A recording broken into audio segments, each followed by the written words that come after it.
Hello, everybody. I'm so excited. Left on Red, we're doing our first live chat with you guys. Thank you guys so much for joining us. This is beyond exciting. Essentially, we decided to go ahead and read the 1619 Project and open it up live chat format with everybody involved and do a live. And you guys asked for it in our previous discussions that we usually have, if you guys could be kind of more interactive. So we were like, let's go ahead and try it for Black History Month. And when I tell you, I'm so excited how everything worked out. When we decided to do 1619 Project, I was excited about it. But now after reading it, I realized how perfect of a selection that it essentially was for Black History Month. And yeah, I'm just stoked and excited. Hey everyone. Oh, Olivia's here. Okay. Easy E. Okay. And Sherry. Okay. So I'm so excited to start this off. So I guess with jumping onto this in the format, I did a combination of reading as well as listening to the podcast that the New York Times has for 1619. And I enjoyed that. I don't know what you all essentially did, but I guess, yeah, let me know how you guys primarily intook this. Dwayne, how did you kind of intake it? So I started off reading on the cell phone through the free link you gave everybody, but then I ended up printing it out, and I didn't get a chance to look at the podcast. But I mean, I feel like reading through the whole paper version was cool for me. No, I think the paper version, as far as the link that I shared, that's the primary resource after doing both of them. Like, I felt like there was so much in it, but I thought the podcast did an amazing job of making it into almost like a full out production. Listening to the stories, I think there were like 5 different topics that were covered from the main project. Brought to the podcast, and it was really like full out production. And I felt like it was the perfect supplement, or even if you didn't, it was like the perfect introduction to make you want to dig in deeper, to read everything. I would say, as far as I personally didn't have a preference between the two, because I kind of view them a little differently, where I would say the podcast to me, I think, was amazing that they have that for people who are not going to read everything. And I felt like it was good supplemental, but I also just really loved the project. I wish the project actually, even though I love the fact that it was free, I do hope, I'm sure they're working on this, but I really do hope that they can get it in book form. I just want it in book form, because that was one thing, like when you said you started off on the phone, I started off on the phone as well. And then when you did the printed copies, I was like, okay, let me go ahead and print this out, because you can highlight, you can really dig in, put notes and all that other stuff. So if they get this in a book format, I'm like, oh. And that's funny, because Sherry said it was one of the best podcasts last year. And I definitely, I can attest to that. I felt like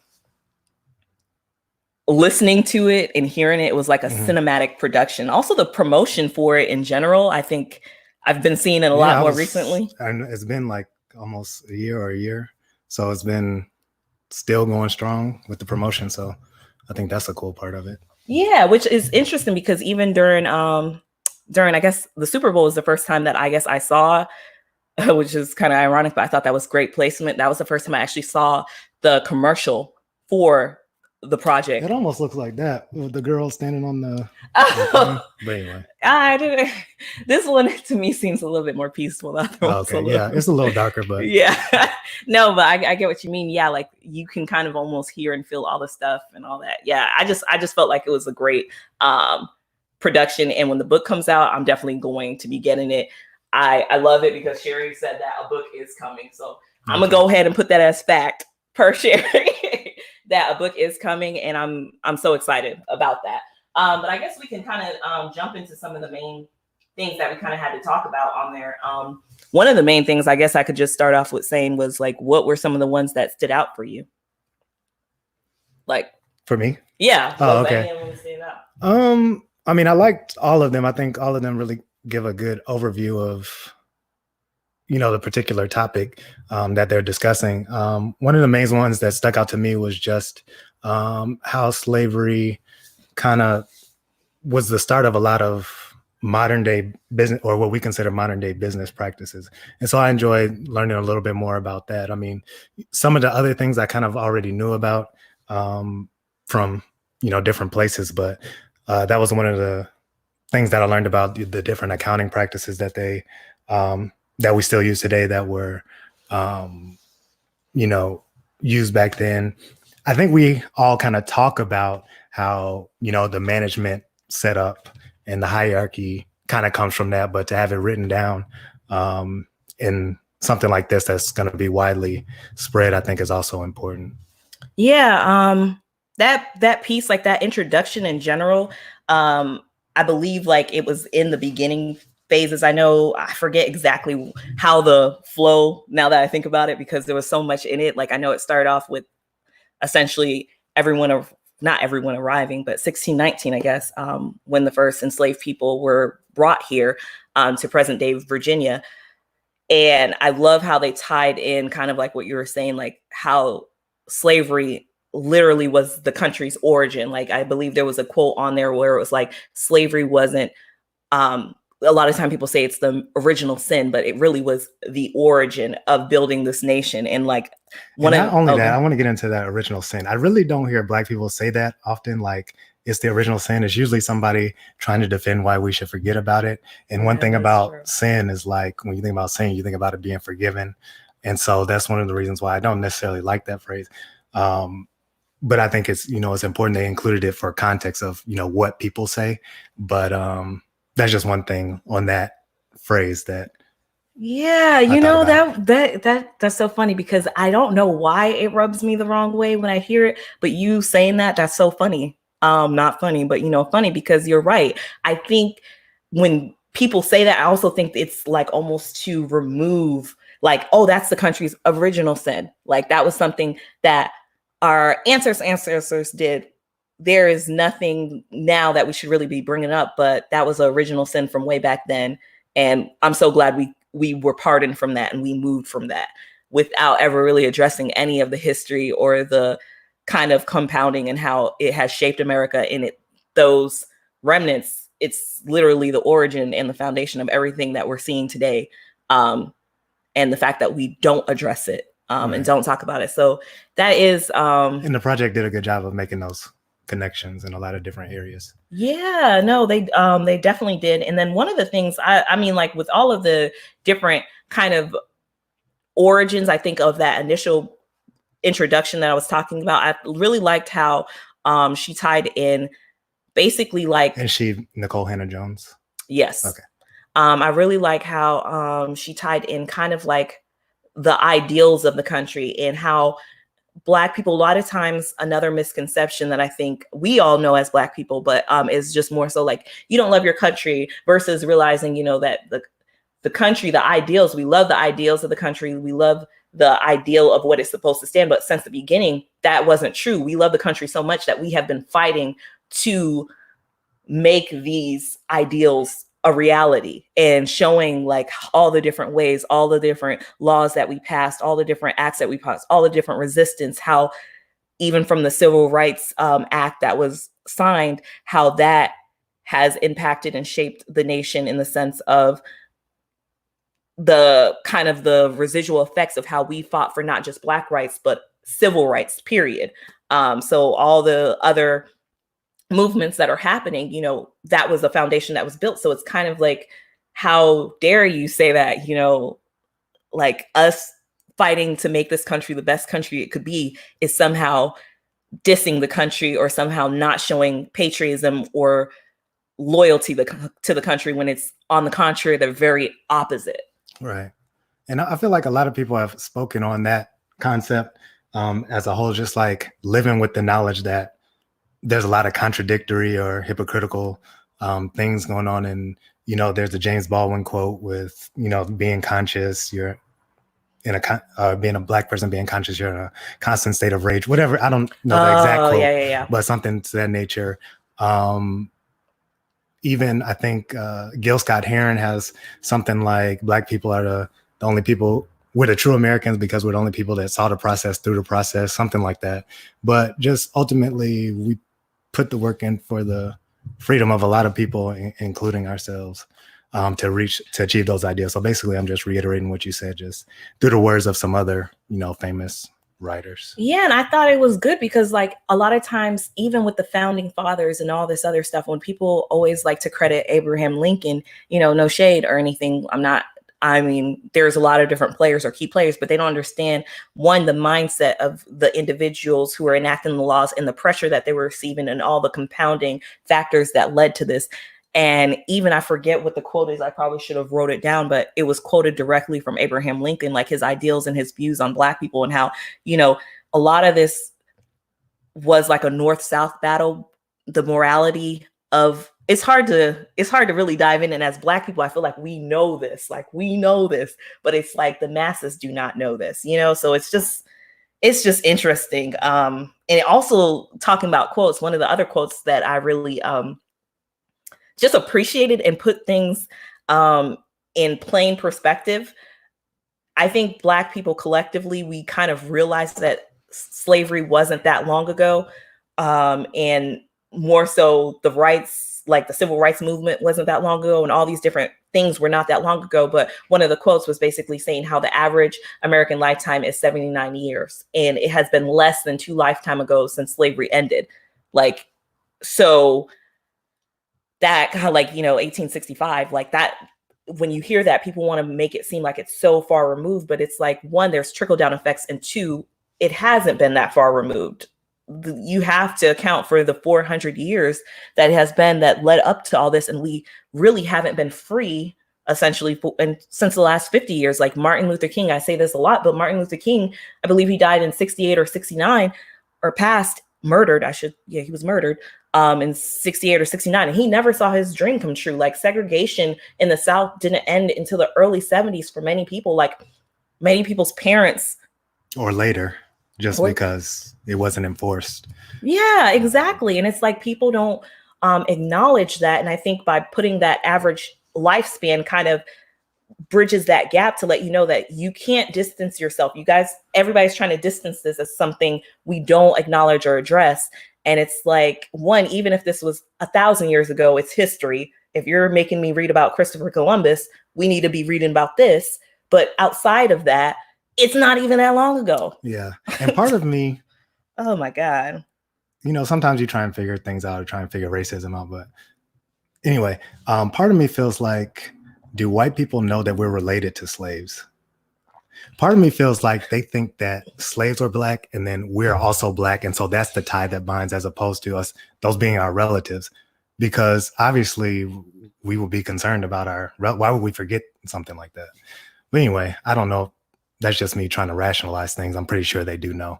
But yeah, no, but that is so true. And we're getting so many good comments on here. Like Sherry, she was just basically saying 100 years of Jim Crow.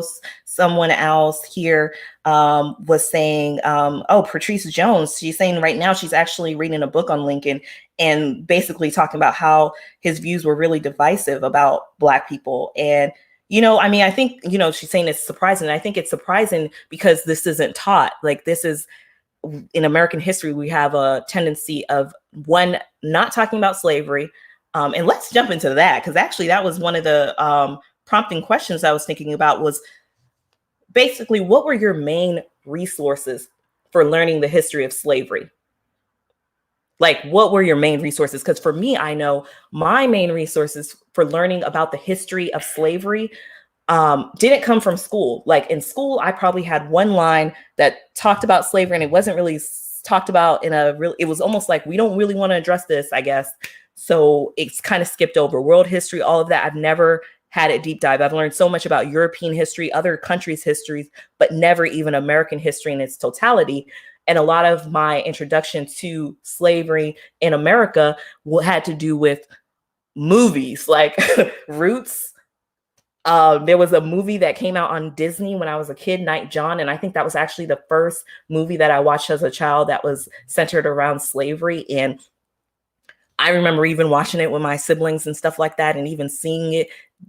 like that was kind of, I think as a kid, you see somebody's finger getting chopped off and you're like, oh my goodness. Like it was a lot of stuff like that where you see the grotesqueness of it, but it's really not even conceptualized into all of the resistance. I think there was also a misconception of not really hearing about a lot of the resistance, a lot of the different strategies, a lot of the different fighting, a lot of the different elements that went into this period, and a lot of the strategic right moves. And that's something they tried to do in the project, was to separate that. It wasn't just people getting mad all of a sudden and being violent. It was strategic. It was for economic purpose. Some of it obviously was anger and hate, but it was also a very strategic purpose to maintain white supremacy, particularly in an economic way. So I thought they tried to do a good job in the project of demonstrating that, whereas in a lot of movies, they've almost followed the same trajectory regarding, it just seems like they got mad all of a sudden, they get beat, the person goes to a black person, they heal up, and then some other stuff happens. They may try a rebellion. The rebellion gets squashed usually. Yeah, and so it's like that's the never-ending cycle. And I wanted to highlight a few comments because, I live for books. Olivia said it is sad that it takes specifically worded quotes to put into perspective for many people how not long ago it was. And that is so true. Like, I think it's frustrating because in some ways on this project, even with, I don't even want to get into some of the resistance with the project, it's just always so interesting how we have to say it so many different ways to show humanity and show, hey, like, recognize something that's spelled out for you. And all these different creative ways of us trying to say it doesn't seem to always get the picture home. So I'm like, it's almost like, are you choosing? Like, you have to be choosing to be ignorant at this point. Like, you have to be choosing it. I mean, and to me, the project says that it doesn't matter what you do. Yeah. Something is going to go against your progress. And obviously a correct telling of history would help with progress, particularly for Black people. And so obviously it's going to be met with some type of something to, go against it to prevent progress. And, repeatedly, it just happens over and over again. It does. And it was so, Rachel Ray said that for her, it started in school and high school, but she was fortunate to have a Black teacher who was passionate about getting it right for us. And I think a lot of us or some of us, I saw Brown Girl reading, said, you were lucky, Rachel. And that's true. Some of us had those teachers that kind of enforced that, or had some different mediums, or maybe had parents who instilled that into you. But there is that lag. I remember in 4th grade, I mean, you know how in Black History Month, we always have to do something and not do something, but we always have, Dwayne, you're walking away for a second. Oh, okay. So in Black History Month, during Black History Month, I've lost my train of thought. I'm sorry. That you always have like the same repeated things, maybe Martin Luther King and maybe different things. And I remember my 4th grade teacher had us kind of dig in a little deeper to really kind of think of someone who is probably not always as talked about, and to highlight that. And I know that the year before I did something on Barbara Jordan, simply because Jordan, I was like, oh, Jordan. And I saw it in the library, and I did a presentation essentially about that. And it's kind of like talking a little bit more about some of the broader topics, and getting that teacher to, within the curriculum, find ways to work that in is so essential. Another thing is, I just wanted to highlight that Sherry said that CBS did a report this week about how public schools are not teaching about slavery. And yeah, they're not. Like, they weren't when I was growing up. So I know there's so many schools that they're just not doing that. I mean, it's unfortunate and it's sad, but it really kind of is our reality. And also the civil rights, she brought up that the civil rights isn't talked about, and that's something that's not. In Reconstruction, one thing I loved is that they talked about Reconstruction in this project, because I think Reconstruction is a period that many don't know. I didn't learn about Reconstruction. I'm just putting myself out there transparent, until I was like in college or after college. It was as an adult. So that's sad. And that wasn't something that I learned in books or anything like that. It was something, I don't even know what sparked it. It might have been you I don't know if it was you. Yeah, we might have just been having a discussion. I think you knew about it generally, but to go into all of the things that Black people were able to do during that time. Yes. In such a quick time, really, after such a devastating time, I think it was. Yeah, it's really, really crazy. And it's interesting because I wanted to highlight one of the comments here that I was reading. Let me see if I can find it. Thank you guys for going in. But Chrissy said that my great-great-grandfather told a oral history of our ancestor, Old Man Jack, who was a slave brought over from Nigeria.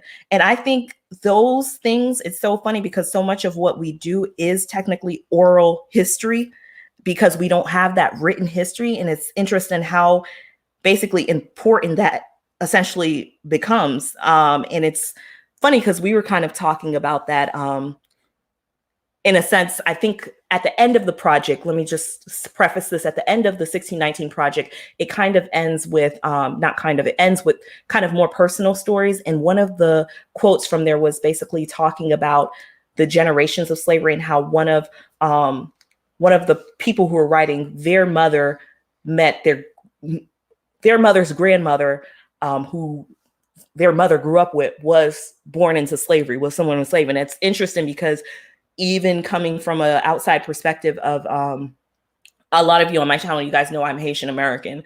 So my parents came from Haiti, went to France. We can talk about that a little bit later. But to have that connection, 1804, 1865, it's not really, it doesn't seem like that much of a difference, but it kind of is in the sense of a context. Because one of the things I guess you taught me was the same, how people knew, like people as in us interacted with people who were born into slavery or could have interacted. Yeah. And so just from my perspective, I don't know how much I learned in school. I mean, I learned a little bit, the common things like she already said, MLK or whatever. But I think a lot was just in my house, went to a lot of museums, did a lot of different cultural experiences, I guess you would say. But also, I think it was Chrissy who said, yeah, just, family history. And so I guess I can share two things with you guys. One is a book called Growing Up with the Country. And it's about basically post-Civil War. And so and more specifically, it's not just about post-Civil War. Talk about, because that's your cousin. Right. So my cousin, and this is basically research. She's a historian professor, and basically just writing up a family history. And it's some of it with your grandfather. And my grandfather also kind of helped out with the research for this book. So it's something to consider checking out for kind of some of those stories on people who have done genealogy. Then I have another resource that I can share with you guys just briefly. I'm only going to hold it up for like 2 seconds. So hopefully you see it. So you can see the lady in the middle, and then you see this girl here. So the lady in the middle was born into slavery, and lady in the middle born into slavery. And then this girl here is my mom. So that just kind of another indicator of how, not far away we are. My mom's not like that old, so. Yeah, so that's just, and it's just another thing when you're thinking about these things. I just hate how far removed. And let's say even with slavery, it's like civil rights, like, a lot of Reconstruction. There's so many things that are glossed over. That's why in the project, I thought it was so awesome that it talked about the Tulsa riot. And it wasn't just Tulsa, like, growing up in Florida, we learned about Rosewood. When I say we learned about oral history, learned about Rosewood, did research on my own in the library to really hear about that history and basically how, whites would go in and literally any progress that they see, they go in, they burn these towns, they kill the people, all these crazy things of any bit of progress that you make, it's strategically destroyed, and how law wasn't enforced to protect Black people. And that has trickled over, and essentially like the Black codes, different things, Jim Crow, all those things that were put into place after the ending of slavery, basically just, I believe it was a quote earlier, a comment here, mutated the oppression into something else, a different form. So stop seeing that slavery ended in whatever, because oppression did not. So let's talk about oppression, the history of oppression, and how it has trickled down since slavery to now.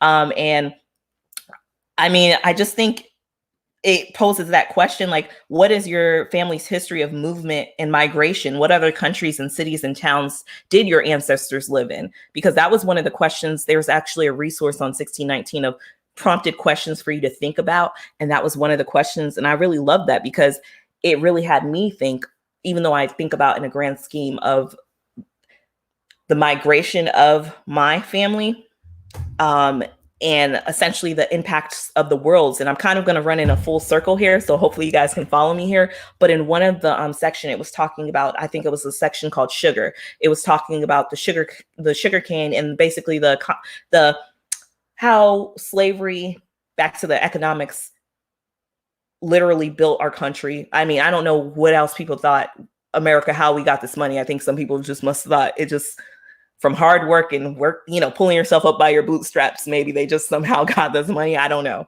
but that's besides the point. And talking about like the different effects, like they briefly mentioned how like in 1804 or whatever, between Toussaint Louverture and basically the Haitian Revolution, how that caused some people, some whites actually started moving from Haiti to Louisiana, and that whole effect, and how the sugarcane and all this other. And I'm like, it's interesting because, slavery in America, yes. Slavery globally, yes. It's like, it's so interesting how all these things globally kind of tie the different domino effects, and how the oppression is kind of universal. And also talking about the banks, when they talked about how some of the loans and some of the backing of, they backed it with human bodies, with enslaved people as collateral, and how that kind of helped them to be a force, and kind of trading with Europe, and how all these different people profited the world scheme of what we view the world as today, how they profited on that. And I say all this to say, when I was thinking about my particular history of movement, when I think about, I don't know exactly where in Africa we descended from. My father thinks Guinea, but I don't really know if we don't know if that's factual, but just thinking about the movement of his genealogy, my mom's genealogy in Haiti, them then being in France, which essentially France is like Haiti's America as far as our direct oppressors, who that's a different story. That's not American history, and the oppression that they received there, and kind of some of that, and then moving to then America and the different systematic oppressions, like when they came here, like some of the views that were brought on by Reagan and stuff of Haitians, and of how there's always anything that is Black essentially has a certain narrative, and kind of shifting your notion throughout all these different places on how oppression is just trickled down full circle. And then how Americans' involvement with Haiti, it just had me thinking of so many different things. Yeah. And I don't think that oppression trickles down. It's very intentional. Yeah, you're right. You have to be intentional with your words. I apologize about that. That's true. Yeah, it didn't just happen, but I get what you're trying to say. And when I say trickle down, you're right. Thank you for correcting that, because it's not trickle down. I meant how it's something that is universal, and how it's not just universal, but it's something that there's so many hands in it. And it's kind of back to Angela Davis in her book, saying how basically these issues are universal and global, and they impact us in so many different ways, but the ways that we do things impact so many other people. And I guess that's what I meant, not really the trickle down. But anyways, let me hear about your the history. I guess you kind of talked about it, but if you could talk about like how much you know about the other countries and cities and towns or whatever your ancestors lived in. So hopefully we can do a podcast on this with my grandparents one time. So that might be cool. But can you guys hear me? I know I talk low, but anyway, so I believe it's either Alabama or Mississippi. Then my grandparents and their parents lived in Oklahoma, and like kind of Indian Territory area. And so, one thing they talked about with that is being in the Indian Territory or in that space allowed them to have a little bit of protection. So for example, my grandparents and I'm talking about just two of my grandparents and most of their siblings went to college. And so that's something that they feel like being in the space with the Native Americans kind of helped them to be able to do a lot of things. So being in Oklahoma, even though originally, their ancestors would have been slaves in Alabama Alabama or Mississippi. I don't remember which it was. I think the book goes into a little bit about that. Then they migrated north to Chicago. I guess it could be technically part of the Great Migration, but I'm not necessarily sure that they were doing that to escape anything because the parents stayed there. And so they went up there. That's where, a lot of things took place. I don't want to go into my full family history, so y'all can have my whole whatever, but yeah, no. And I guess I think the comments are so amazing. People are sharing so much of their like family history. We have actually like so much just hearing, and so interesting how so many of our stories seem they're rooted in kind of like the same background, but they're so unique and so different, and showing like the differences on some of these. I just think it was amazing. One of the comments, I'll even go back, I highlighted it on the screen, but it was just basically, growing up in the UK, Esther says, we were taught about the American slave trade and not about Britain's own role in slavery, which was really bad because it was treated as something that is distant. And it's so funny, hearing that. Thank you so much for sharing that, because, like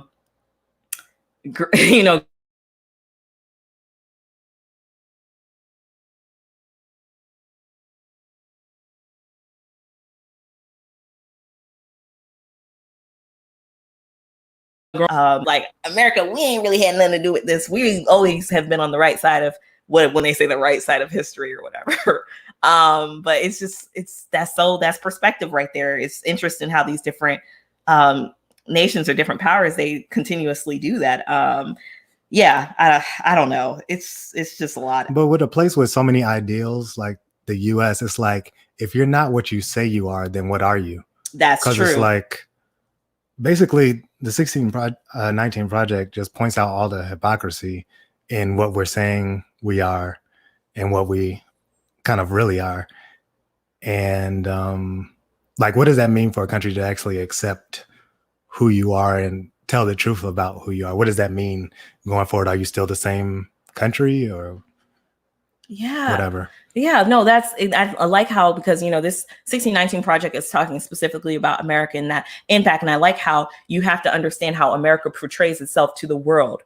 America portrays itself to the world as the land of the free. They're all about, just equality, the liberty of everyone. All of us are equal and all of us are treated. So it's interesting that you're based on these founding principles. And that's why I loved how they were saying that Black people have been fighting to make those true. But even coming from the perspective of someone who has parents who are outside, when I hear about my mom talk about, her views on America, and just basically like, even when she left France, she was thinking her kids would have a better opportunity in America than in France, simply because some of the racism in France, I mean, it wasn't necessarily as direct, but from her words, not mine, but it was definitely there. And she was kind of like, with some of the strategic things, she just wanted her kids to have opportunity. So she comes here, and of course, opportunity is always it's always in context. You really have to understand all the different layers. But the way America portrays itself is as if we moved on from all of this stuff. So you come here like in the 80s thinking something, and it's like 5-6 years ago, segregation just ended. So it's like, what do you like? I don't know. But one of the other things, I mean, I guess it was kind of like a discussion. I love the discussion on how activism, I highlighted that, was just basically throughout U.S. history led to political things that impacted all citizens. But going back to that family history thing, one of the interesting questions that I thought was really cool was to kind of make it a little bit not lighter, but more interactive. One of the questions was, who are your intellectual, artistic, or spiritual parents, siblings, cousins, grandparents? And they said basically be creative. And I love that, because it starts off with talking about your oral history and the fact how strategically in the US, how there are not that many records. It's hard to do a lot of record finding. And they said basically, enslaved people, Black people, were treated like cattle. There weren't records well kept on birth certificates, on the history throughout, or the genealogy. You were basically separated from, there was a lot of separation of families. There's so much tearing up of family. So it's kind of reshifting that also to think about what were some of your intellectual or artistic influences that basically shaped who you were, which I thought that was just beautiful. And I haven't really had a chance to really think about it. So I'm interested on y'all answers. I'll throw it to Dwayne. Or should I answer? No, you go first. I want to hear what you got. How many you gonna do? I don't. It's funny. They said 10. I don't think I'm gonna do 10. Let's do like 4 or 5 or something. I can say off rip. Something easy for people to write. Okay. So on mine, I would say when I was initially thinking about people who have impacted me, I was thinking Andre 3000. He impacted me hugely. I would say he would probably be either a cousin. He'd probably be like the cool cousin, like my cool cousin who showed me you could have your swag, you could have whatever swag. I had a lot like growing up. Just a lot of my uniqueness or quirkiness or whatever. It was kind of just, I felt good about it, but then sometimes I'm like, how do other people feel about it? And I felt like he kind of gave me that feel to be like that. So that's my cool, inspiring cousin. I would say that Jesmyn Ward currently, I would say that she has inspired so much. I just love how she's unapologetically Black in everything. And she shows the beauty in so many things that are dismissed within being Black. So would she be like an aunt or something? She might be a mother. She might be a mother. Beyonce might be an aunt. Beyonce, that's my I can't deny the influence. People love to hate on her, but for me growing up, like since I was a kid, you have to see, like I looked up to her since I was a kid as this like she can do it all. She sings, she dances, she's bad. It's just I just loved her. That's like my Janet. I guess a lot of people be loving Janet. That was like my Janet growing up from Destiny's Child on. Name some people because you know what? Dominique Dawes. I can't believe I skipped over her. Dominique Dawes was definitely big sister to me.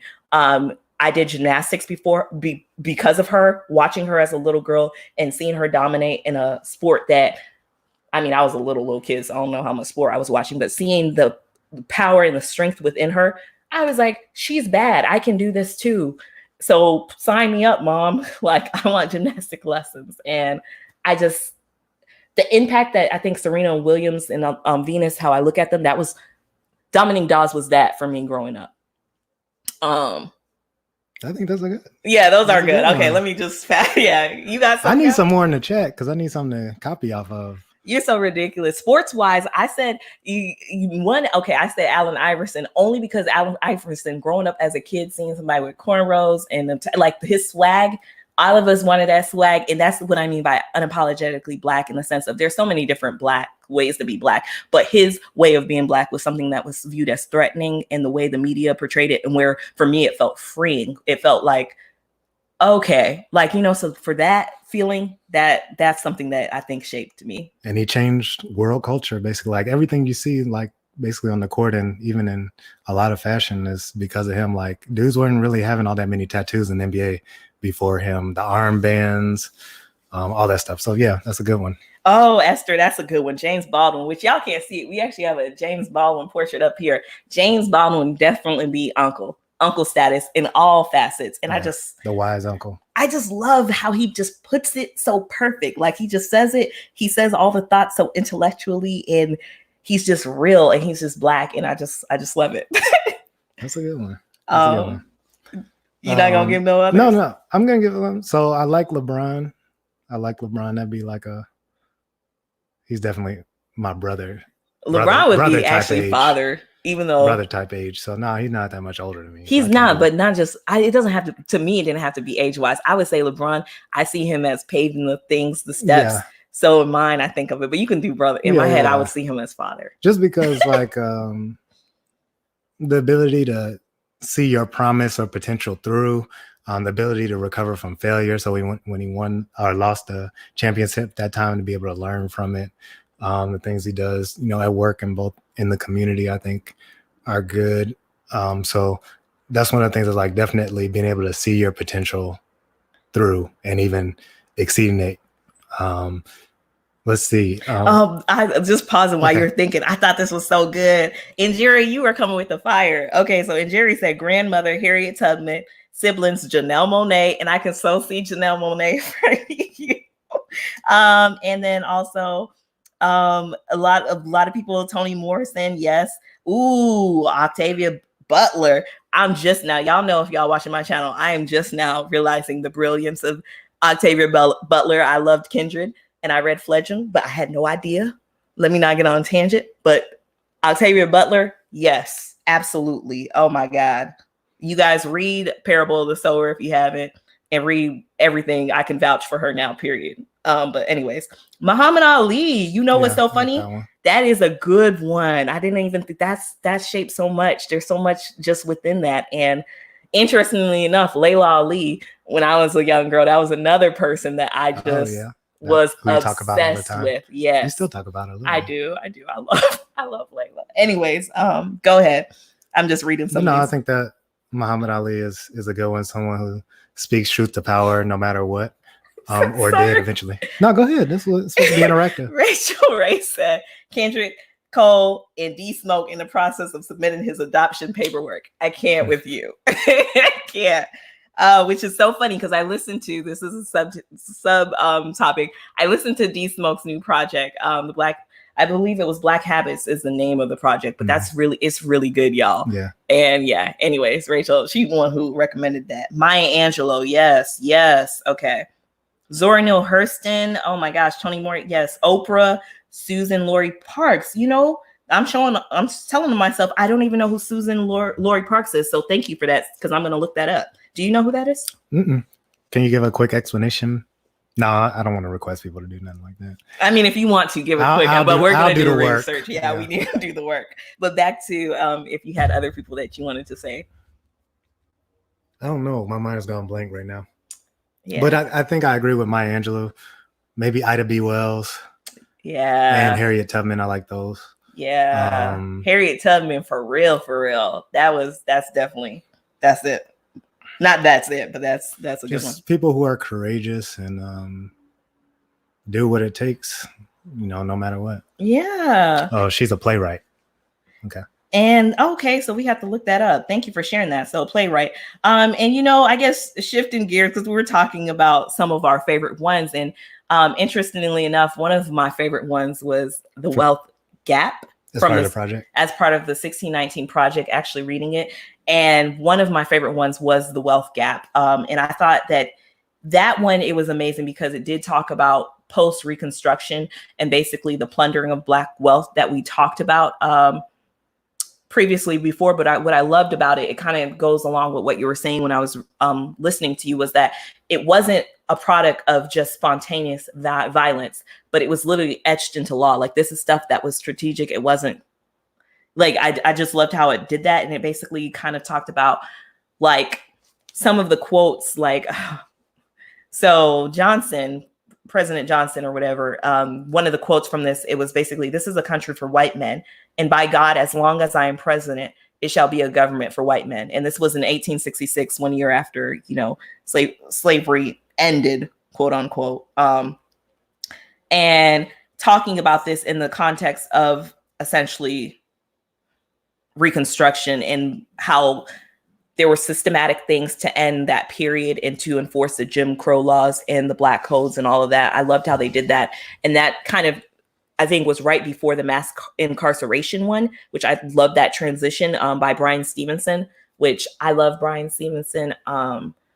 You guys, if you watch my channel, you guys know I talked about Just Mercy, which was written by Bryan Stevenson and based on his life and his experience of defending people who are on, who are sentenced to life or who are on death row, primarily focusing also on children who were sentenced to death, like you're 16 and you're sentenced to life in prison or on death row or something. Right. And these are for minor offenses, non-violent offensive, non-homicidal, for like weed, stealing a bicycle, stuff of those natures, and how, the Black codes and how that modernized into other legal proceedings in present day, and as well as with the 3 strikes rule, you're out, and all those different things, the war on drugs and all this other stuff that are phrased a little differently, but are essentially the same thing, and how crazy that has been and has shaped our country. And that piece was, I would say, the mass incarceration piece to me was one of the I don't want to say my favorite, but one of my favorite reading and the best drawn out, because it really touched on giving you not only the visuals of everything, but also touching on how he was literally, when he went to the Angola, the prison where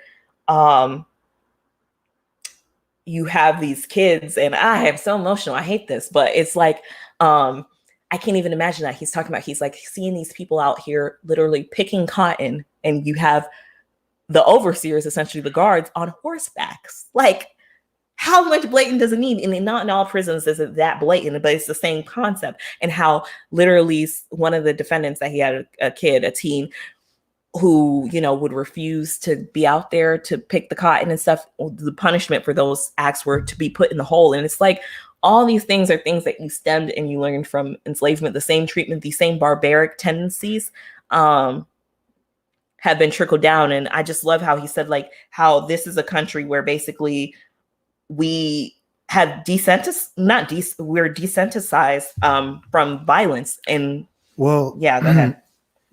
Yeah, I agree totally with what you're saying. And ultimately, I feel like what they tried to weave in a lot throughout the project, particularly in Bryan Stevenson's portion, but just overall, was the notion of Black people being subhuman, violent, unintelligent, while basically all these atrocities are being committed by white people. And so it's basically getting to all white violences, particularly against Black people, is justified, and it's almost becomes no longer violence, because that's the only way you could hang somebody, have a party around it, take pictures, send the pictures as postcards, take the burning flesh and put it in mason jars and have it around your house. And then Black people are the violent ones. Yeah. Like, how do you even get there? In several different centuries, they're talking about you need to dismember the bodies and put them in a public place. And stuff like that. The postcards. And who buys a postcard? While also saying that the Black people are the violent ones. Not saying that white people are, but it's just a contradiction in the rhetoric of it that I think is something that they try to get. Yeah, they try to show throughout, like and when you're talking, one of the quotes on there is Americans are willing spectators to horrifying acts as long as we're assured they're in the interest of maintaining order. And whenever you hear maintaining order, it's like, I think it's a cringe thing, and I think it has the same effect for both sides. For, you know, some people who feel like, oh, maintaining order, that's right, maintaining the proper order of basically white supremacy or whatever it is. And for us, that's a fear thing, where it's like, when you hear that maintaining order, because that's what we've been told constantly when you're inflicting all these violent acts and this violence and craziness on people. And it's interesting when you say that, because throughout it, it's talking about, like, even with the medical journal, it's talking about how you could literally experiment on human beings alive and dismember, like you said, or mutilate and do all these crazy things. And it's like, was talked about in so many different ways. The public lynchings. I know you were about to say something. Go ahead. Oh, no, go ahead. No. That was basically. Yeah, I'm just like getting towards the subhuman nature of it. And like, if you think about pests and like rats and roaches and stuff, like nobody takes the time to like just go somewhere and seek them out and then like pull their legs off and then show them and then hang them. And then nobody does that. So it's like, it's something else. Like nobody who would do something like that. Yeah. Like it's crazy. It's beyond. But that's why it's interesting, that why I like how even in here in the project, it says enslaved people, because I think a lot of times it's interesting how somehow the tormentors have now made it where they will even when they list the heinous acts, somehow the barbaric tendencies switch to the inhuman, or making the oppressed people somehow inhuman. When the acts that you're what I'm saying, even they don't even do it to non-humans. They just basically do it to Black people. No, that's what I'm saying. Oh, okay. That's literally what I'm saying. What I'm saying is, it's interesting how you somehow make the people who are being oppressed, the people who are the subject of your violence, now the barbaric ones. Somehow something about them is subhuman or not human to then justify this. And it kind of made me think, we just watched, I'm not even gonna get on a tangent, but we just watched a Michael Vick documentary, and with that whole thing, and it's interesting how, you have these people out there saying, hang him for abusing these dogs, not saying the abuse of the dogs, nobody ever thought that was okay, but it's crazy that there's so much passion and rhetoric where you would want to hang somebody, their words not mine, for abusing dogs, but somehow you don't even realize the violence in that, or just the perspective. How are you so passionate about animals and stuff and not humans? It's absurd. It's absolutely crazy, but somehow the logic doesn't seem to trickle down. And I mean, that was the question that I was posing to the audience, is how do they feel about the way the history of violence against Black people was described within the 1619 Project? Because back to what I was saying, a lot of time, the way you choose to use your words, even in a lot of the slave narratives, will have you, it's almost to dehumanize and not to let people know that these were people. Like moving from that slave term to enslaved people makes it more personal. Or even when you're viewing, like, these are people who had lives, these are people with livelihoods. Even when we're talking about the Black farmer section in the podcast, if you listen to the podcast of talking, giving that personal people story of how this impacts people, I think is very important, and showing the humanity and some of the barbarism that was done in a different to them. Yeah. And I know that, words are important. I'm going to probably start saying enslaved people more, but if someone needs to do all of that to make you see the humanity of a human, then something is seriously wrong with you. You're absolutely right. And I think that's one of the frustrating parts. There was I keep referencing the project, but there was a one Keith Slayman, I believe, yes, did one on I think it was Rainbow Coalition, and it was basically Jesse Jackson's speech or whatever, and they were talking about it. And it was interesting because one of the quotes, if I can find it, I'll put it up on the screen. It's just, it talks about that disparity, I guess, of how much do you have to do to like show like that you're human, and how many different ways do you have to phrase this in. Basically, one of the people in that story, or that little excerpt, is basically saying like they never seen a brown and Black rainbow, but I believe in my people. And it was just so sad, because it was like, rainbows just aren't real. It's just one of those sad, weird things, because we try to find all these creative ways to make people see our humanity, even though we understand it, and see the injustice. But it's like, at a certain point, I really am coming to, there's all this information, there's all this stuff out there, you see it, you don't care. Like, you don't care. Like, even with all the resistance to the project, it's literally back to the point of the project, is you don't want this taught in schools. You don't want, it's like, it's crazy. It's almost like, am I living in an alternate universe where somehow what you're saying to you really makes sense? You have to know this is rooted in racism. Like, I can't even play, like, I think people don't like the term racist because they wanted just another word for their racism, but it's literally racism, but they don't want to be called that. So what do we want to call it? Because whatever it is, it's still racism. We can change the name, but that's what it is. Anyways, I'm yelling. I'm sorry. It's okay. Oh, let me get on a different wavelength of seeing the comments and seeing what people are saying. You can read it. Did you want to talk about, like, I don't know if some of y'all saw the South Africa video, but one of the things about going there and going to what's the name of the prison again? It's in Robben Island. Robben Island, yeah. Where Nelson Mandela is that they have the former prisoners there giving you the tour. And so what that allows for is them to give a true telling of what happened from a perspective that we don't usually get from the people who the atrocities were done against. And so the way he described it, he used words or adjectives that described it in the brutal way that, the things took place. Whereas a lot of times, even when we do learn things about slavery, it's almost like you learn about it like it's a process or a factory. There's not any additional adjectives or descriptors about it. They did this what happened, they went here, it was abolished, this, as opposed to they brutally cut somebody's like that. And so I think that's an important thing that the 1619 Project does, even though they didn't really go there, but having it told by Black people is important.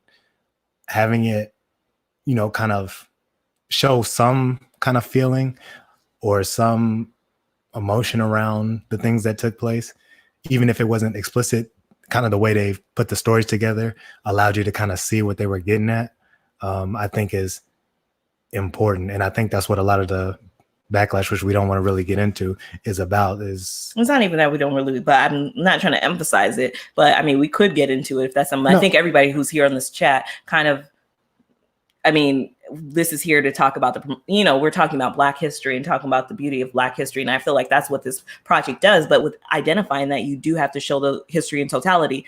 And back to your point, when we're talking about how did we feel about the way violence was portrayed specifically in the project, I think that's important to tell, because not sometimes it matters who's telling that story, because the perspective of the way it's told is important, and the way that it's described, and the way that it's not brushed over or glossed over, but it's also showing back to that word, that humanity, or showing that lack of humanity in these. And, I'm getting all these comments in here. They're talking about, yes, we're talking about Black women being used as living cadavers in gynecology is sick. It is sick. And it talks about that in the project.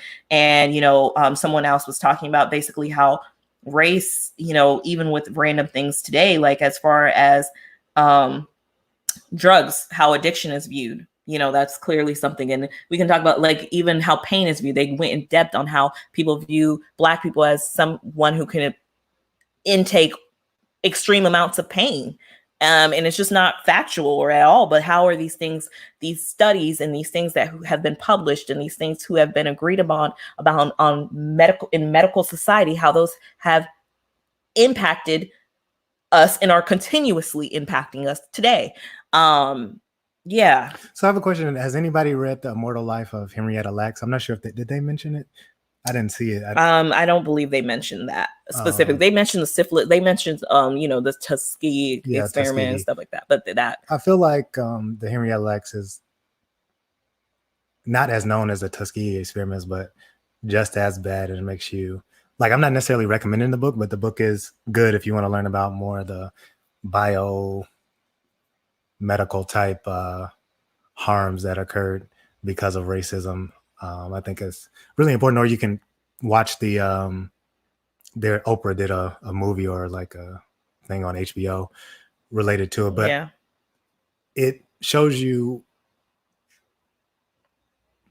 just how crazy things can get. I think it's a really good story to at least know about, at least the basic details of it. So, yeah. And another thing that was, shifting gears on the medical side, because I mean, they went and they went pretty extensively, I think, on a lot of the stuff to give you kind of overarching themes in that, back to that timeline of how history has played out, but how even if something happened at this period in time, how it trickled on, because they even talked about something I didn't know about in that section that you're talking about, where they were talking about basically the lung capacity of Black people is weaker and how the instruments that are used, this is something that's still being taught.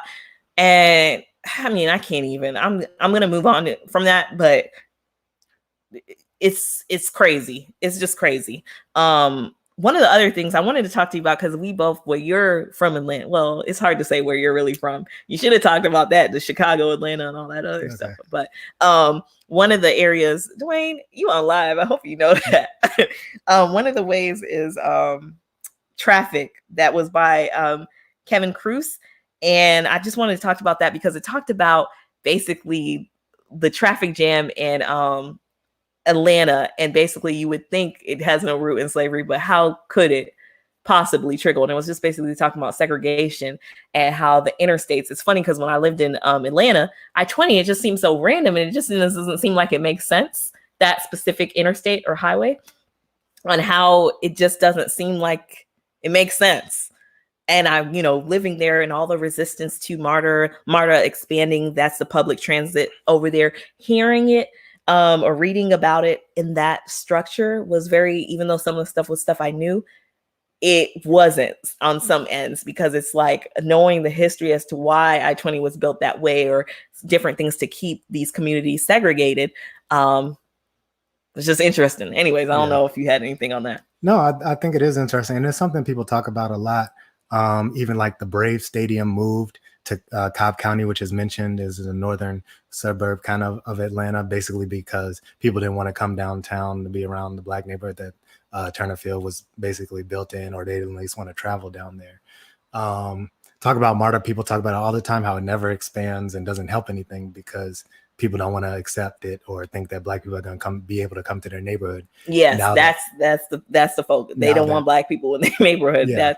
That's what I would hear even when I was in Atlanta. Yeah, they openly talk about it. They say it. Like, they will say it. And they will say, I've had people, they'll say, like, the poor Blacks. They might emphasize and distinguish as if so it's comfortable to say around me. Oh no, ma'am.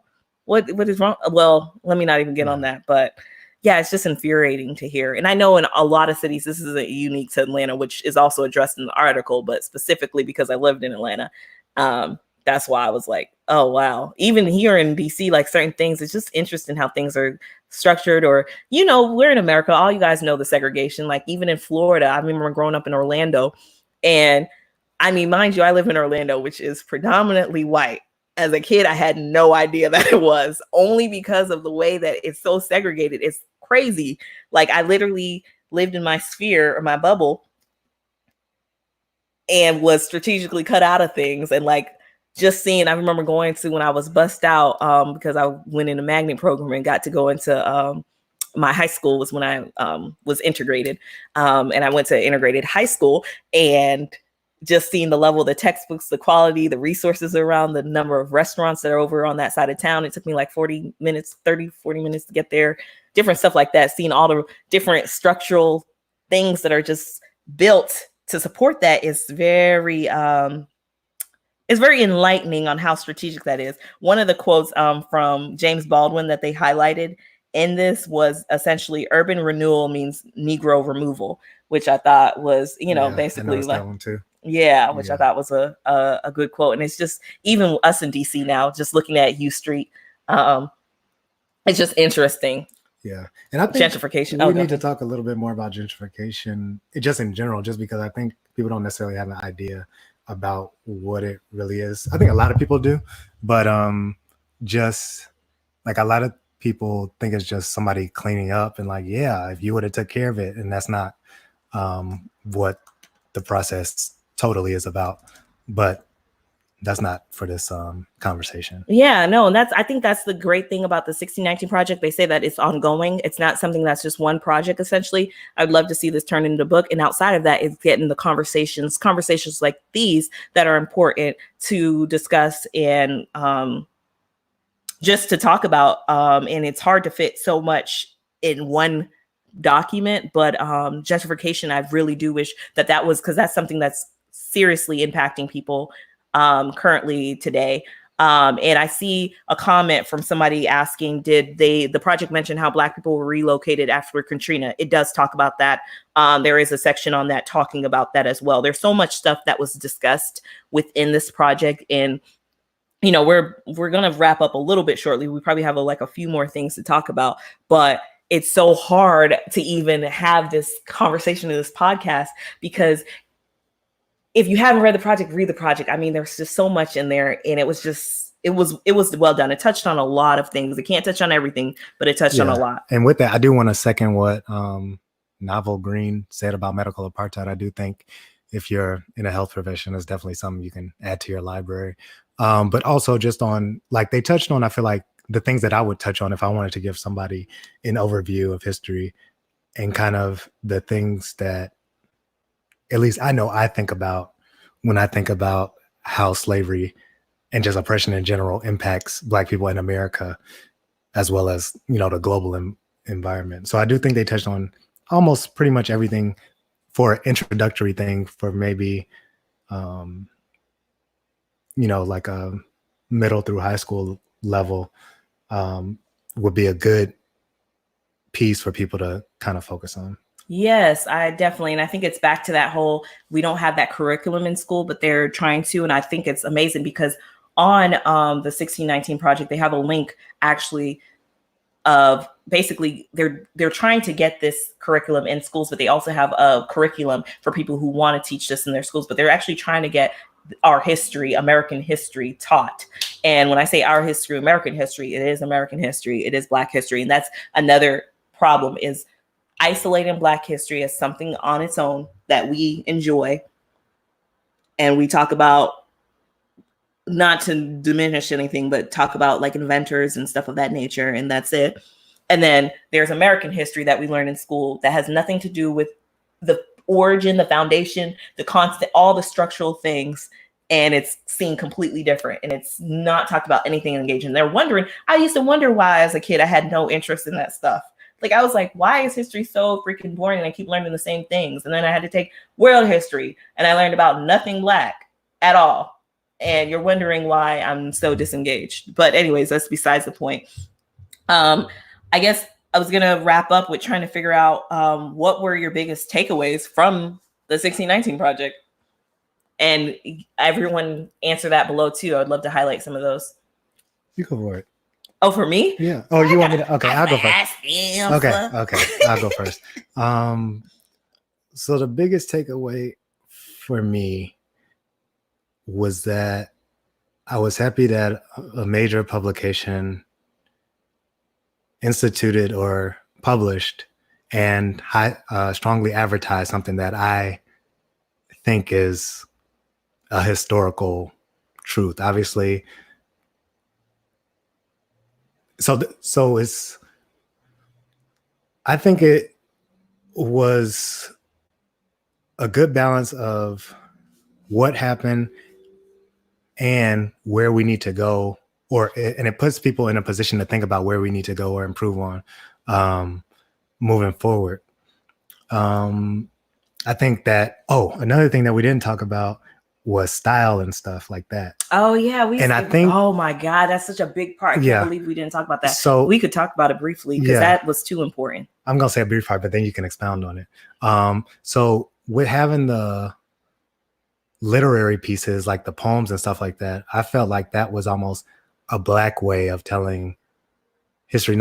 And I'm not a historian. I don't read a lot of history books. Not sure if that's been done a lot before, or if the New York Times has done that before or whatever. But I felt like putting in those poems from those particular people in the style that they wrote it was a way of showing some style to a history text.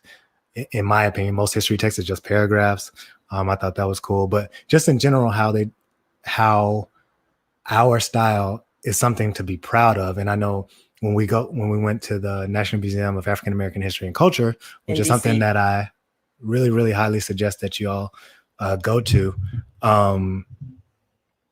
they talk about style as a good thing and like all the stuff that usually gets talked about. So like when athletes are wearing their clothes a certain way, or, you know, the door knocker earrings and stuff like that, it's in a glass case and it's highlighted and all that stuff. Bamboo earrings. That's what I meant. Yeah. The bamboo earrings, my bad. But stuff like that is a symbol of pride. And so I feel like hoops now hoops are all the rave. It's like Black people, we influence and we impact, and we literally Black people, we impact and influence American culture. And that's what I loved about the piece. Back to your point, throughout it talked about how we are American culture, like American culture, regardless of how you want to view it or not. And whenever it's our Black culture is appropriated, it becomes American culture. So it's very interesting. I love the piece on the music and showing all of the origins, even from literally even when it's talking about, and it's so interesting because while I was reading this, as I jump my brain, the minstrel section, and you know how it's also in the museum and all that, and talking about all these things, I thought they did a good way of chronologically laying that out in a similar format. Of course, the museum's probably way more expansive on that, on all the different ways of culture influences, but the musical impact and basically showing Black music and showing how there was no such thing as American music, like pop music, rap, jazz, all that stuff, all those things that are American, all they used to have was American before Black culture, you know, influenced and made music here, was literally classical music that you were hearing abroad. Like we literally transformed and made American music, period, in all genres you want to think of. And it's like crazy to me, like when you know, they went to the jazz and all that, and even when it was imitated of making fun and using minstrel shows as a way of degrading Black people and all this other stuff, I loved how it talked about that, and it showed how they're mimicking it and degrading it. But even in the sense when Black people started impersonating this caricature or this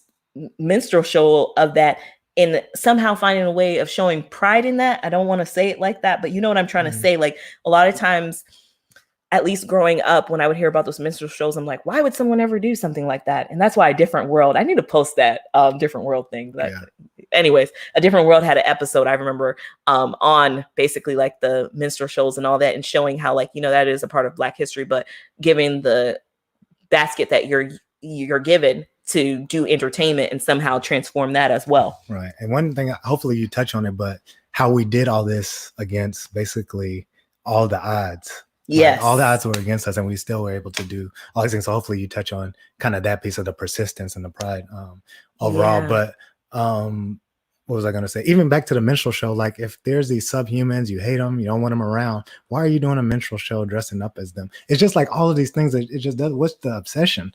But anyway, you can go ahead and go back to the point. I don't remember. Well, basically, I guess the point was, what are your biggest takeaways from the project? And I mean, we touched on them, but yeah, one of my biggest takeaways from the project is the sense of American pride that is instilled in the project, and the sense of how Black people have always had a sense of American pride. And that's what we're fighting for, to make America based on these ideals. And we literally have constructed and formed so much of the culture.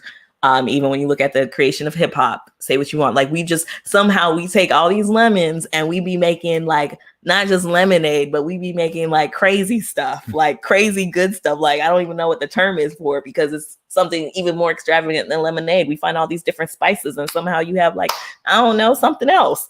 And it's showing how that's continuously done throughout the history, and how even with our hair, with our style, like you were saying, with our intelligence, with our inventions, with our